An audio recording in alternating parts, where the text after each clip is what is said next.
मैं महिमा सिंह स्वागत करती हूँ आप सभी का प्रभात खबर के इस खास कार्यक्रम चुनावी समर की जमीनी हकीकत में। वैसे इस प्रोग्राम को खास आपने ही बनाया है, आप दर्शकों ने। कार्यक्रम की श्रृंखला में हम आपको झारखंड के हॉट सीट की राजनीतिक तपिश बताते हैं वहां की राजनीति का ताना बाना, जमीनी हकीकत से रूबरू कराते हैं। आंकड़ों के आईने से राजनीतिक इतिहास, चुनावी ट्रेंड को समझने की कोशिश करते हैं। तो आज हम चर्चा करेंगे एक ऐसे ही हॉट सीट की जिसने 6 महीने पहले एक चुनाव देखा। झारखंड की राजनीति में एक चेहरा वहां से आया जिसने अपनी नई धाक जमा ली। जी हाँ, आप समझ गए होंगे कि हम बात कर रहे हैं गांडेय विधानसभा सीट की, जहां 6 महीने पहले चुनाव हुए और कल्पना सोरेन जीत कर आई। कल्पना सोरेन एक बार फिर 6 महीने में दूसरी बार चुनावी परीक्षा देने गांडे पहुंच गई हैं। इस सीट पर सबकी नजर है। उनके सामने भाजपा से मुनिया देवी को उतारा गया है और आज फिर से हमारे साथ इस चर्चा को आगे बढ़ाने के लिए प्रभात खबर के ब्यूरो चीफ आनंद मोहन जी हैं, जिनकी पैनी नजर झारखंड की हर सीट बदलते राजनीति पर रहती है। तो आइए आपको ले चलती हूँ गांडे विधानसभा। गांडे विधानसभा इन दिनों सुर्खियों में है। गांडे सीट से मुख्यमंत्री हेमंत सोरेन की पत्नी कल्पना सोरेन की एंट्री ने इसे रोचक बना दिया है। गांडे विधानसभा गिरिडीह जिले में है और कोडरमा संसदीय सीट की 6 विधानसभा सीटों में से एक है। गांडे विधानसभा सीट पर कुल 3,19,358 मतदाता हैं। इस वर्ष मई महीने में गांडे का उपचुनाव हुआ और कल्पना सोरेन चुनाव जीती। गांडे से किसी महिला उम्मीदवार की यह पहली जीत थी। यह विधानसभा 1977 में अस्तित्व में आया। गांडे ने अब तक 10 मुख्य चुनाव देखे, 5 बार झामुमो जीता और एक उपचुनाव में कल्पना सोरेन फतह की। और झामुमो के सालखन सोरेन इस सीट से 4 बार विधायक बने। कांग्रेस यहाँ 2 बार चुनाव जीत चुकी है, वही भाजपा 3 बार चुनाव जीती। गांडे में झामुमो की मजबूत पकड़ रही। राज्य गठन के बाद हुए 4 चुनाव में 2 बार झामुमो, 1 बार कांग्रेस और 1 बार भाजपा ने जीत दर्ज की। और गांडे वर्तमान विधानसभा चुनाव में एक नई सियासी पटकथा लिखने वाला है। झामुमो ने कल्पना सोरेन पर फिर से भरोसा जताया है, वही भाजपा ने एकदम नया चेहरा मुनिया देवी को उतारा है। तो मुकाबला रोचक होने वाला है। आनंद जी, आपका खूब स्वागत है इस खास कार्यक्रम में। गांडे विधानसभा से मैं पहला सवाल लेना चाहूंगी कि 6 महीनों में दूसरा चुनाव देख रहा है गांडे, तो इस बार के चुनाव में क्या कुछ होने वाला है? जी, जैसा आपने बताया कि 6 महीने में दूसरा चुनाव होने जा रहा है और एक उपचुनाव हुआ था जिसमें कल्पना सोरेन जी चुनाव जीती थी गांडे से। जी। परिस्थितियां कुछ ऐसी हुई थी जेएमएम के अंदर, और जिसको हम कहें कि पिछला थोड़ा इसके बैकग्राउंड में भी जाना चाहिए। ये साल की जो शुरुआत थी जनवरी में, वो जेएमएम के लिए थोड़ा सेटबैक वाला महीना था, जब हेमंत सोरेन को जेल जाना पड़ा और फिर एक नई किस्म की राजनीतिक सुगबुगाहट हुई जेएमएम के अंदर भी। जेएमएम को अपने नए लाइन पर चलना पड़ा। तो वो सरफराज अहमद का सीट हुआ करता था गांडे। 2019 के चुनाव में वो जीत के आए थे जेएमएम की टिकट पर, सरफराज अहमद।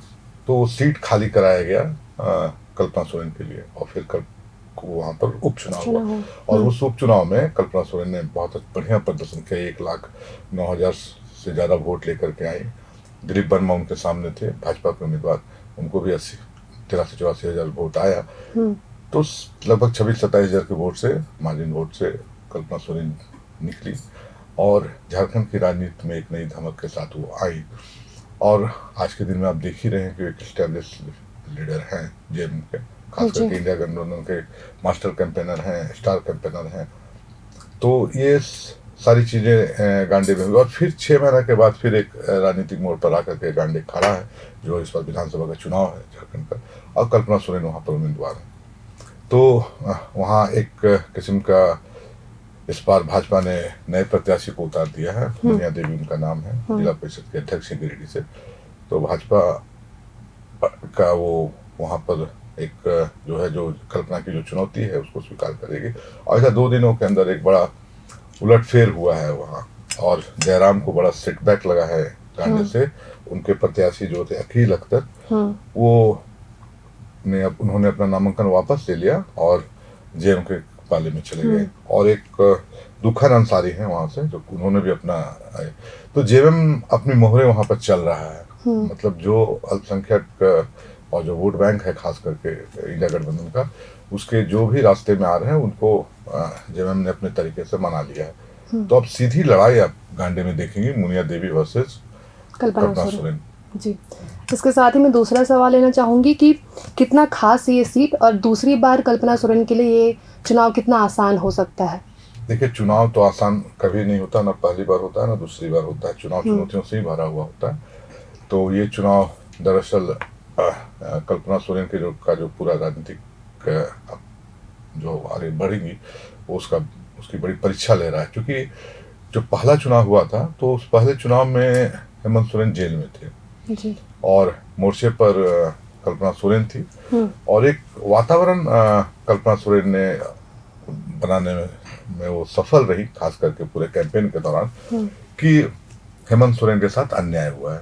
तो उनके भाषणों में इमोशंस हुआ करता था और बड़ा कनेक्टिंग भाषण वो कर रही थी।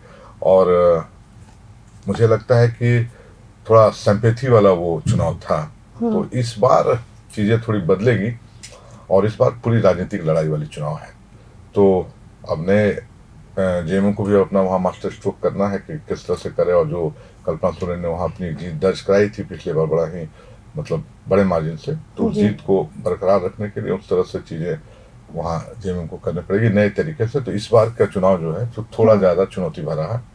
तो इस चर्चा में हम फिर से वापस लौटेंगे, पर इस वक्त हमारे साथ जुड़े हमारे सहयोगी ग्राउंड से राकेश सिन्हा जी। राकेश सिन्हा जी, बहुत स्वागत है आपका इस खास कार्यक्रम में।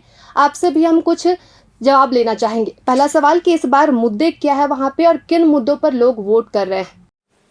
देखिए महिमा, गांडे विधानसभा क्षेत्र के ग्राउंड रिपोर्ट को समझने के पहले हम गांडे के भौगोलिक बनावट को जान ले। जो गांडे विधानसभा क्षेत्र का इलाका है उसमें गांडे प्रखंड का संपूर्ण इलाका है, बेंगाबाद प्रखंड का संपूर्ण इलाका है और गिरिडीह प्रखंड की भी 15 पंचायतें इसी इलाके में आती है।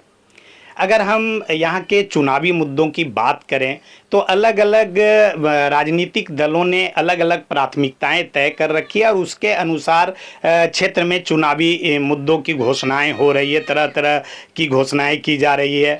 आम लोगों से, जब इस क्षेत्र के आम लोगों से हमारी बात हुई तो उनका कहना था कि कई बार यहाँ पर चुनाव हुए और जनप्रतिनिधियों ने कई वादा किया, लेकिन उनके साथ हर समय धोखा ही हुआ है। जो चुनावी घोषणाएं की गई वो आज तक पूरा नहीं हो पाया है। अगर हम भलपहरी परियोजना की बात करें तो 1985 में भलपहरी परियोजना की घोषणा की गई थी, वहाँ डैम बनाने की बात थी। फिर कहा गया था कि यहाँ पर बिजली का उत्पादन किया जाएगा, लेकिन आज तक यह परियोजना शुरू भी नहीं हो सकी, डैम भी नहीं बन पाया। इसके अलावे हम अगर इस क्षेत्र में रोजगार की बात करें तो रोजगार की भी एक बड़ी समस्या मुंहबाए खड़ी है। बेरोजगारी चरम पर है और यही कारण है कि इस इलाके से काफ़ी संख्या में मजदूरों का पलायन महानगरों की ओर हो जाता है। यहाँ पर रोजगार के लिए कोई भी उत्तम व्यवस्था नहीं की गई है। यहाँ के ज़्यादातर लोग कृषि पर आधारित हैं, खेती करते हैं और सिंचाई की व्यवस्था नहीं रहने के कारण वे लोग खेती में भी परेशान रहते हैं।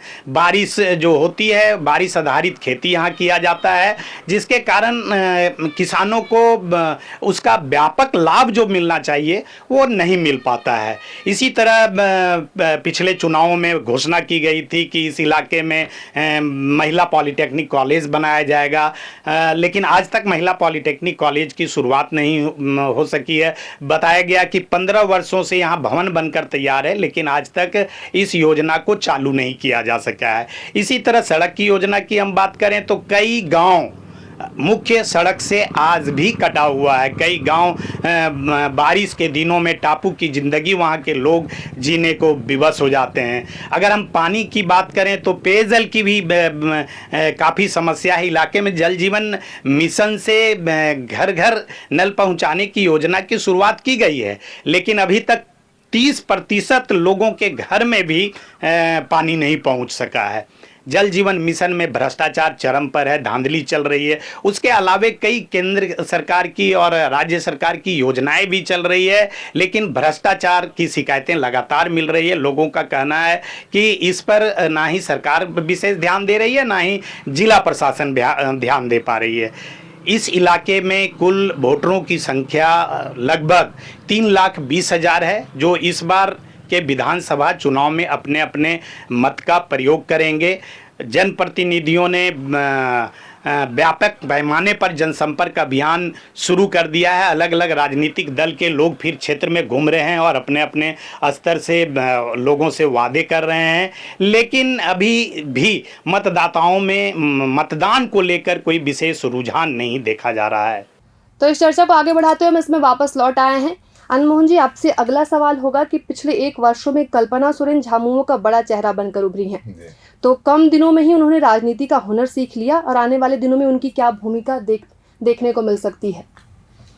बड़ा वाजिब सवाल है आपका, और सही बात है कि जो कल्पना सोरेन जब पिछले मई में जब लोकसभा चुनाव हुआ झारखंड में, और उसके बाद जिस तरह से चीज़ें बदली, जेएमएम के अंदर परिस्थितियाँ बदली, उसमें घर की दहलीज से बाहर निकलने के बाद कल्पना सोरेन ने एक मैच्योर्ड लीडरशिप के रूप में अपने आप को स्थापित कर लिया, और जिसको कहें कि वो पूरे राजनीति का ग्रामर समझ गई बहुत कम दिनों में। और जब कभी होता है कि जब गृहिणियां घर से बाहर निकलती हैं और राजनीति में आती हैं तो थोड़ा नर्वसनेस होता है, वो नर्वस आपको दिखेंगे क्योंकि एक नई पारी की शुरुआत होती है।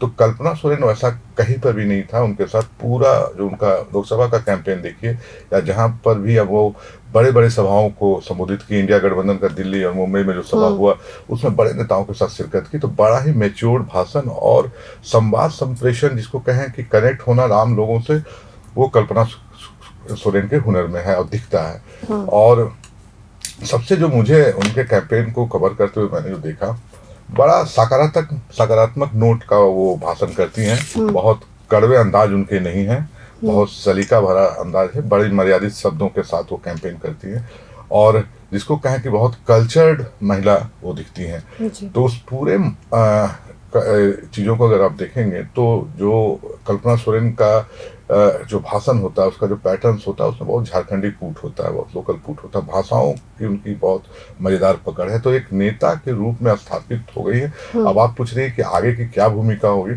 तो आगे की भूमिका तो साफ दिखती है कि आज जेएमएम में वो मजबूत स्तंभ हैं, पिलर हैं, और कहें कि हेमंत सोरेन के साथ वो उनके राजनीतिक हमसफर भी हैं, और उनके हर मुसीबत पर और जो भी निर्णय जेएमएम के अंदर आज हो रहा है, तो मुझे लगता है कि कहीं ना कहीं कल्पना सोरेन भी उसमें सहभागी हैं, और बड़ा एक बड़ा चेहरा, और जिसको कहें कि झारखंड में झामुमो को मिला। और जो दूसरी बात एक चीज़ है कि जो झामुमो का जो पहले सेट पैटर्न था चुनाव का, या चुनाव प्रचार का, या चुनाव के तरीके का, उसको भी उस परिपाटी को भी बहुत बदलने में, और जिसको कहें कि जो नव प्रयोग हैं वो कल्पना सोरेन मुझे करती हुई दिख रही हैं। क्या मुद्दे रखे जाए, सरकार की चीज़ों को कैसे बताया जाए, महिलाओं से कैसे कनेक्ट किया जाए, आधी आबादी के चीज़ों को, उसकी संवेदनाओं को कैसे पकड़ा जाए। तो बेशक एक मजबूत लीडरशिप के रूप में उभर करके आई है, और बड़ी भूमिका उनकी मैं देखता हूँ। कल्पना सोरेन की बात कर रहे हैं, तो उनके विपक्ष में जो मुनिया देवी हैं, उनके बारे में जानना चाहेंगे कि हाई प्रोफाइल कल्पना सोरेन के सामने मुनिया देवी कितना मुकाबला कर पाएंगी और दोनों के बीच कैसी टक्कर रहेगी? देखिए, अब चुनाव तो वहाँ बस 2 कोण ही हैं, एक तो भाजपा और एक जेएमएम है। तो उसमें मुनिया देवी के बारे में आपने सही पूछा कि मुनिया देवी को भाजपा ने किस आधार पर प्रत्याशी बनाया, वजह क्या रही। तो मुनिया देवी वहाँ 2010-11 के बीच में वो राजनीति में कदम रखी और जिला परिषद से सदस्य चुनी गई, और वो गिरिडीह जिला परिषद की अध्यक्ष भी रही, और उनका एक मजबूत जनाधार है गांडे के इलाके में। गांडे मुनिया देवी का मायके पड़ता है वो जैसा, और वो मतलब घर घर में अपने लोगों से मतलब उस क्षेत्र में कनेक्टेड हैं, वहीं रहती हैं, और पूरा राजनीतिक कामकाज जो है उनका उसी क्षेत्र में है। और दूसरी वजह ये मुझे ये दिखती है कि जो कुशवाहा समाज है, जो भाजपा का बहुत परंपरागत वोटर है उस इलाके में, पूरी उत्तरी छोटानागपुर के पूरे बेल्ट में, तो उस बेल्ट में जेपी वर्मा के जाने के बाद, जयप्रकाश वर्मा जो गांडे के विधायक हुआ करते थे, उनके जाने के बाद पार्टी को एक मजबूत नेता की तलाश थी, माने उस वर्ग से आने वाले नेता की तलाश थी। तो एक जातीय समीकरण भी भाजपा ने मुनिया देवी को बना करके साधा है, और भाजपा ने लगता है मुझे कि 12 महिला उम्मीदवार इस बार चुनाव में उतारे हैं। तो इस बार थोड़ा तवज्जो रहा है इनका कि महिलाओं को उम्मीदवार बनाया जाए, और कल्पना सोरेन के सामने एक महिला को उतारना ही रणनीति के रूप में भाजपा ने देखा होगा। आनंद जी, अगर बात करें गांडे विधानसभा की, तो गांडे विधानसभा की राजनीतिक पृष्ठभूमि क्या रही है और राजनीतिक मिजाज कैसा रहा है? देखिए, गांडे में अब तक 10 चुनाव हुए। 1977 में ये सीट अस्तित्व में आया था जी। और उसमें 10 चुनाव हुए। पिछला जो कल्पना सोरेन जब जीती थी तो वो 11वां चुनाव था, एक उपचुनाव। तो मुख्य 10 चुनाव हुए जिसमें 5 बार झामुमो उस सीट को जीतता रहा है। और मैं बताऊं कि जेएमएम के वहाँ से 4 बार के विधायक थे सालखन सोरेन, मजबूत नेता थे वो जेएमएम के। तो पूरा जो गांडे था एक तरह से कि मतलब गुरुजी के शिबू सोरेन के समय से वो माने सीट जेएमएम के पकड़ में रही। और इस बार लास्ट जो 2019 का चुनाव हुआ वो फिर जेएमएम के ही टिकट से सरफराज अहमद खड़ा हुए, जो खाली की कल्पना तो मैंने आपको बताया वो सरफराज अहमद चुनाव जीते थे। और सरफराज अहमद यहाँ पर लगभग 2 बार चुनाव जीत चुके हैं। एक बार वो कांग्रेस के भी टिकट से चुनाव जीते थे। भाजपा इस सीट से 3 बार चुनाव जीती है। और 2 बार इसके विधायक रहे लक्ष्मण स्वर्णकार और 1 बार विधायक रहे जेपी वर्मा, जो जेपी वर्मा ने पार्टी छोड़ दी। जो बताया मैंने आपको कि जेपी वर्मा के जाने के बाद कुशवाहा समाज में वहाँ पर भाजपा एक तरह से नए नेता की तलाश में थी। और फिर पिछले बार भी वहाँ पर टिकट कल्पना सोरेन के उपचुनाव में भी दिलीप वर्मा को ही दिया था।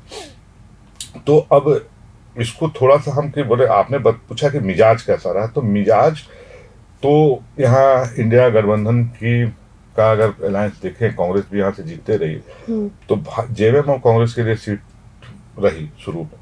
2019 में आप देखें कि जेएमएम के सरफराज अहमद टिकट से जीते तो 62,000 के करीब उनको वोट आया था और जयप्रकाश वर्मा को 38,000 के करीब वोट आया था। और ये वोट शेयर था 34.7% जेएमएम के पास 2019 में, और भाजपा के पास 30% वोट था। मतलब 8800 वोट से, मतलब 4.7 वोट से शेयर वोट से भाजपा पीछे रह गई थी 2019 के चुनाव में। तो बड़ा मार्जिन था 4.7% वोट शेयर का। 2014 में फिर जयप्रकाश वर्मा 40,000 के करीब वोट लाए और सालखन सोरेन चुनाव हार गए, 31,000 उनको आया 2014 के चुनाव में। और 2014 में जेएमएम का वहाँ वोट परसेंटेज था 22.1% और 28 भाजपा के पास शेयर वोट था।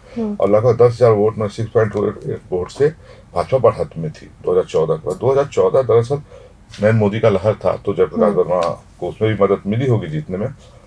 2009 में फिर सरफराज अहमद कांग्रेस के टिकट से वहाँ जीते चुनाव 2009 में। और उस सरफराज अहमद सालखन सोरेन जेएमएम से थे, अलायंस नहीं हो पाया था 2009 में कांग्रेस और जेएमएम का।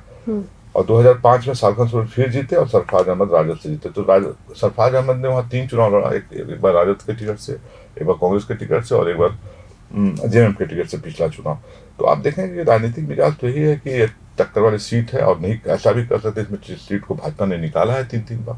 तो यहाँ आने वाले चुनाव में जबरदस्त टक्कर की उम्मीद है। इस बार कल्पना सोरेन को थोड़ी बड़ी चुनौती मिल सकती है। चुनौती की बात कर रहे हैं हम, कल्पना सोरेन की हमने बात की, तो इसके साथ ही मैं जानना चाहूँगी कि जयराम की पार्टी के प्रत्याशी ने अपना नाम वापस ले लिया, तो इससे क्या असर होगा इस चुनाव में? देखिए, वो चुनाव में रहते तो क्या करते ये तो अलग मामला है, लेकिन एक था कि वो अल्पसंख्यक समाज से थे तो जो इंडिया गठबंधन का अपना पॉकेट वोट है वही कटता हुआ दिख रहा था और इसको जेएमएम ने मना लिया, उनको जेएम वापसी हो गई। मुझे जयराम की पार्टी में अब जो ये एपिसोड हुआ उसके बाद मैं एक चीज देखता हूँ कि जयराम महतो झारखंड के सवालों पर लड़ रहे हैं, झारखंड की चीजों पर लड़ रहे हैं, मुद्दों पर लड़ रहे हैं और एक उन्होंने एक हाइप क्रिएट तो कर दिया है झारखंड की राजनीति में। लेकिन सवाल ये है कि जो जयराम के साथ आने वाले लोग हैं, जो जयराम के साथ जुड़ रहे हैं, वो क्या उतने ही कमिटेड हैं जयराम के नीतियों के साथ, जयराम की पार्टी के साथ, जयराम के, चूंकि जो ये जो मामला हुआ है वो मुझे कुछ आगे के राजनीतिक संकेत देता है। मान लीजिए आप कल जयराम जीत करके आते हैं और उनके साथ जो लोग जीतते हैं वो गोलबंदी कितनी रहेगी, क्योंकि हमने पार्टियों को टूटते बिखरते, लोगों को पाला बदलते देखा। तो सत्ता के खेल में जयराम अपने आप को कितना बचा पाएंगे, वो थोड़ा इस जो कल हुआ है जो चीजें उससे लगती है कि थोड़ा सचेत रहने की जरूरत है जयराम के, और जयराम के पास कैसे लोग आ रहे हैं जीत करके और राजनीति के प्रति कितना कमिटेड होंगे, जनता के ने जो वोट और मैंडेट मिलने वाला है जिनको भी जो भी देगी उसको लेकर के। तो जयराम के लिए भी ये चुनाव जो है एक बड़ी चुनौती है, पार्टी को समेट के रखना, अपने लोगों को साथ लेकर के चलना, और बड़ा ही लंबा चौड़ा उन्होंने इस बार क्षेत्र में प्रत्याशी भी दिया है, 70 से ज़्यादा ही प्रत्याशी दिए। तो देखेंगे आगे क्या होता है। बहुत शुक्रिया आनंद इस खास चर्चा के लिए। तो इस चर्चा में हमने बात की गांडे विधानसभा सीट की और हमने आपको बताया यहाँ की राजनीतिक हालात, साथ ही ग्राउंड रिपोर्ट से भी आपको रूबरू करवाया। तो इस चर्चा में इतना ही, फिर मिलेंगे अगली चर्चा के साथ। शुक्रिया। प्रभातखबर.com, विश्वास वही, रफ्तार नहीं।